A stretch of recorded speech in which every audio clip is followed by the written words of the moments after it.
Good morning. My name is Chief Strongblood.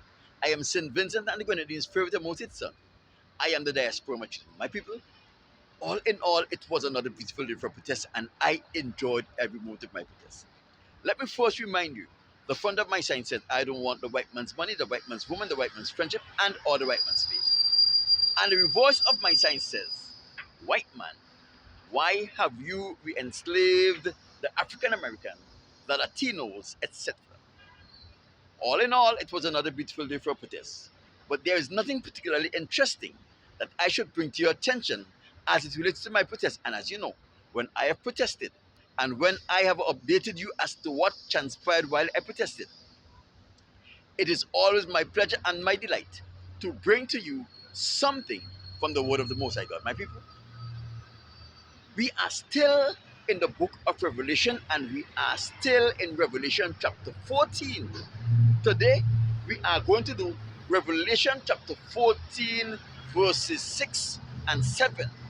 And Revelation chapter 14, verses 6 and 7 are very critical for us as people who believe in the Most High God and are looking forward for His soon return. There's a lot of things that we need to unpack here. So let us go right into it. Revelation chapter 14, verse 6 says, And I saw an angel flying in the midst of heaven, having the everlasting gospel to preach to them that dwells upon the earth, to every nation, kindred, tongue, and people, saying with a loud voice, Fear God and give glory to him, for the hour of his judgment is come, and worship him who made heaven and earth, the seas, and the fountain of waters. So the first thing we see here is John saw an angel flying in the midst of heaven. And this angel had the everlasting gospel. The first thing we have to ask here and answer is, what is the everlasting gospel? The everlasting gospel is that which we need to know and practice to please the Most High God and to gain the favor of the Most High God. Many people are of the opinion that the everlasting gospel is a complex thing, but the everlasting gospel is the simplest thing that you will ever come across. This is nothing special or nothing new. The points to the everlasting gospel is listed right here in Revelation chapter 14, verses 6 and 7. And we are going to go through them. The first one is to fear God. What does it mean to fear God? It means to love God so deeply that we come afraid even to offend Him. Not because we are afraid of His punishment, but because our love for Him is so deeply, we don't want to become an offender. And because He is a God who is always and ready to love us, we want to reciprocate that love to Him. So the first thing we have to know in understanding the everlasting gospel is that we ought to fear God so much that we don't want to offend Him. So how are we supposed to accomplish this love for the Most High God? It is simple.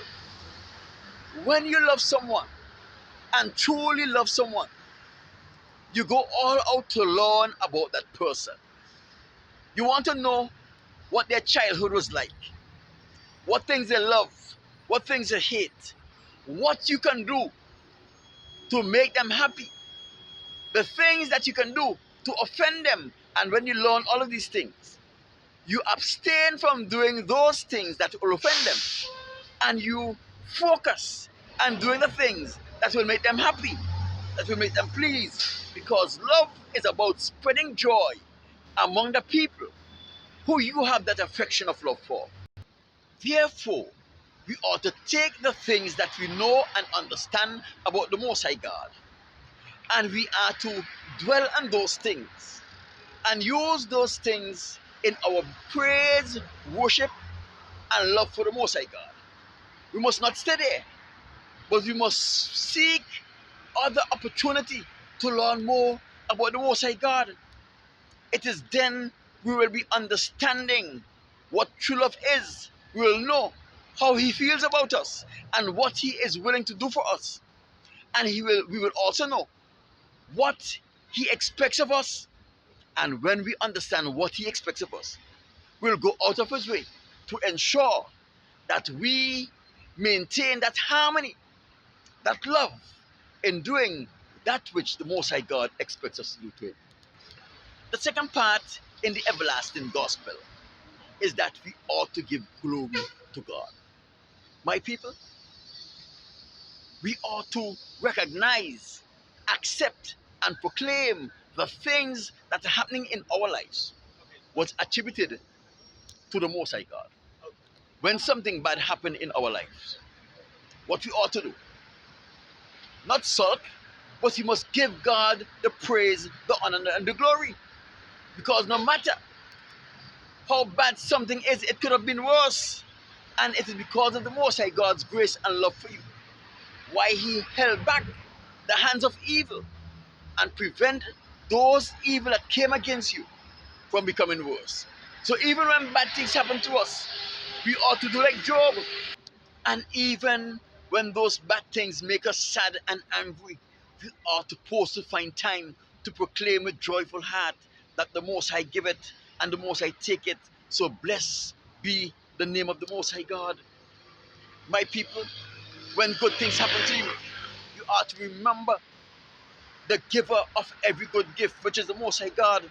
And we must give him praise and thanks and rejoice in the good things that happen to us and ensure that the credit for those good things goes to the Most High God.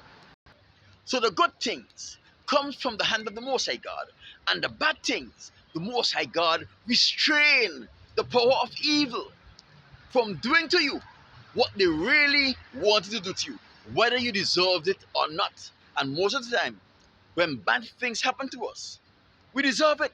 Sometimes the Most High allow the powers of evil to touch us, barely touch us, so that it can jolt us back into harmony with him and take us back to a place where we rely on the Most High God for everything.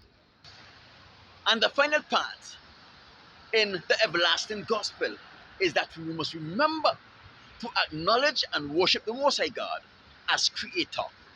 That's what it says. But we must worship God, him who made the heavens, the earth, the seas, and the fountain of waters. Remember, after the creation of the world, the heavens and the earth, the Most High God instituted the Sabbath day, a day of rest, and he blessed it and hallowed it. That means he put a blessing on it on the Sabbath day, and he set it aside for holy use. So there is no man who keeps the Sabbath who don't acknowledge the Most High God as the creator of the heavens and the earth and everything that is found within them. So if you are to acknowledge the Most High God as the creator of the heavens and the earth, the seas and the fountain of water and all that dwells therein, there is only one way to do it. Not by saying that you believe, but by putting your belief in actions and keeping the Sabbath day as the Most High God prescribed you to keep the Sabbath day. And that is to remember the Sabbath day, to keep it holy. My name is Chief Strongblood. I am St. Vincent and the Grenadines, Spirit of Most High Son. I am the diaspora machismo. My people, I would like for you to like this video, share this video, leave a comment on this video. Let me know what are your thoughts about what was said here. There are many more videos like this right here. Go and peruse those videos and let me know what are your thoughts about these videos. And I would like you to like or subscribe based on which social media platform you're viewing this video from. I'll speak to you on Wednesday when we will continue in Revelation chapter 14.